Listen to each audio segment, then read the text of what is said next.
Welcome to Shiva's party. It's always a party when you're filled with Shakti, filled with spirit. So, quoting my guru, Sabko Bare Sanmane Ke Saath, Prem Se Hridik Swagat. With great respect and love, I welcome you all with all my heart. And the feeling here is of great welcome and great love. So, in that spirit, I welcome you all. So, let's see. I've been doing an unending series on great beings. Great beings are, in a way, my yoga and my religion and my great passion in life. These are the great yogis who have attained the ultimate truth, and they've blazed the path for all of us. You know, in every field, there are people of great accomplishment, great musicians, great artists, great business people, and great mathematicians, and so on, great athletes. And they're kind of like beacons on that particular path. But the great spiritual beings are beacons of another kind. What they do is they represent for us a possibility that most of us don't even dream of. Certainly for the earliest part of my life, the first 25 years or so of my life, I never even imagined that such a possibility existed. First of all, it's not really in our culture, although we're laying the groundwork for it now. In the East, they do know that this possibility exists, and they know of the existence of sages and realized beings and great souls and great yogis. And what these great yogis have attained is a place inside of great strength and great purity. And in our tradition, we call that the Atman, or the self. And they've had the experience of the self, and then they've moved closer and closer to the self, getting rid of all the movements and tendencies that take them away from the self, and finally they became established in the self.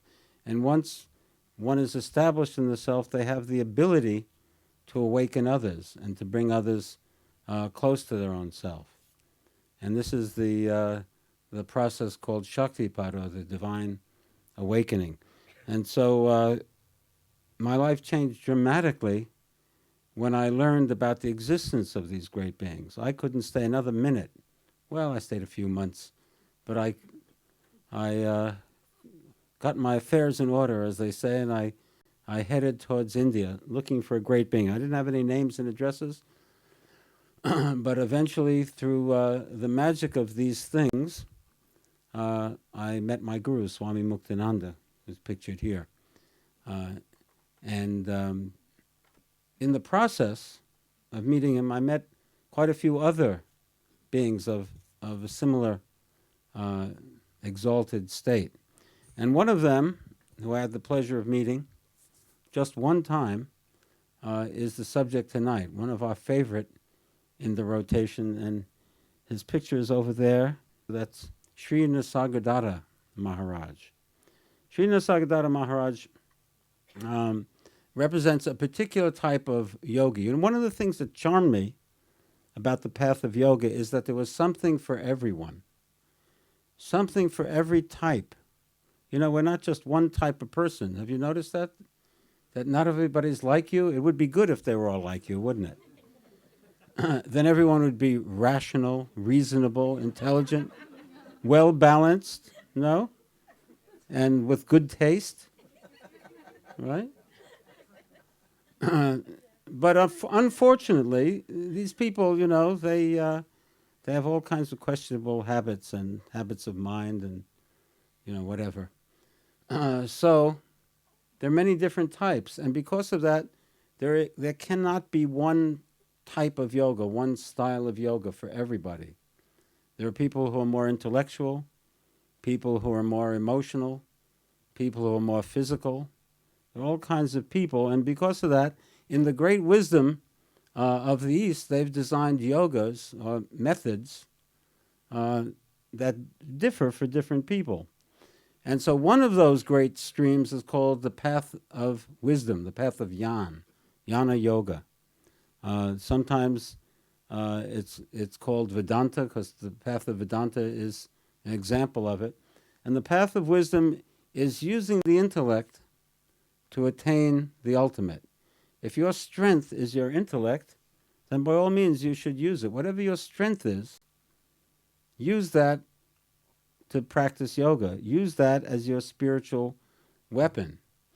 And so those who have a particular sort of bent to go towards their intellect, they practice the path of wisdom. Now I'm going to tell you a secret about Nisargadatta Maharaj, because the day I met him, and I've told this many times, but there are a lot of new people, so I'll tell it again, but a different way. I'll just lie. I came to him, he said, "My son, you've come at last." It's a lie. No, never happens like that. But no, I'd heard about the existence of this sage in Bombay, and it was interesting to me. I was already at my guru's ashram in Ganeshpuri, grinding out the sadhana, the daily routine, and doing the practice, intense practice. The Shakti was very strong there, the spiritual energy, and we were all frying and baking, and the metaphors all were about ovens and boiling in oil and all like that. And so we're going through this process, and every once in a while we'd get away for a day in Bombay, where we'd have a milkshake and a toasted cheese sandwich, and go to a bookstore and pretend that we were not weird alien creatures living, out of touch with humanity. So I'd heard that there was a sage teaching in Bombay and living just as a householder in a very humble part of Bombay. So I said I wanted to meet him. And we went and we found his place, and it was Sri Nisargadatta Maharaj. And he was not a Swami. He never had an ashram. He always lived as a householder. And he was a professional cigarette salesman, an entrepreneur. And he said they killed people's bodies, but he saved their souls. And we met him, and he was off duty. And years later, I realized I disturbed his rest, but he graciously came out and met us, and saw his grandchildren. They served us tea, and we had a talk. Of course, I spoke English and he spoke Marathi, and so we didn't communicate much, except there was the language of love was going on, and there was tremendous understanding, I felt. I didn't know anything about him, and he invited us that evening to come to the chanting session. And that's the secret about Nisargadatta Maharaj, because there's the path of wisdom is sweeping the West these days, and yet very few have the juice of a Nisargadatta Maharaj, because he didn't neglect the full experience. He was chanting. He had the path of devotion as well as the path of wisdom. And a lot of people who say that they practice the path of wisdom, they become very dry. They just use their intellect, and they forget about the heart, and they forget about it. But he had daily chanting sessions.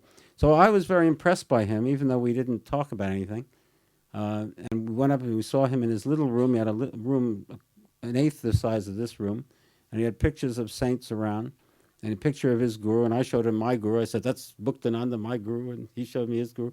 Could barely talk, but there was a lot of love going on. And I thought, this guy is the real thing. I could just feel it. And then later, I got his book, I Am That, which is the book that I've been teaching from for 20 years, intermittently. And I was astounded to discover what a great man of wisdom he was, what an iron intellect he had, powerful understanding. So I had just experienced his heart, his being, and also this laser-like intellect. So this is a book I always recommend. This is among the top 5 that you take to a desert island.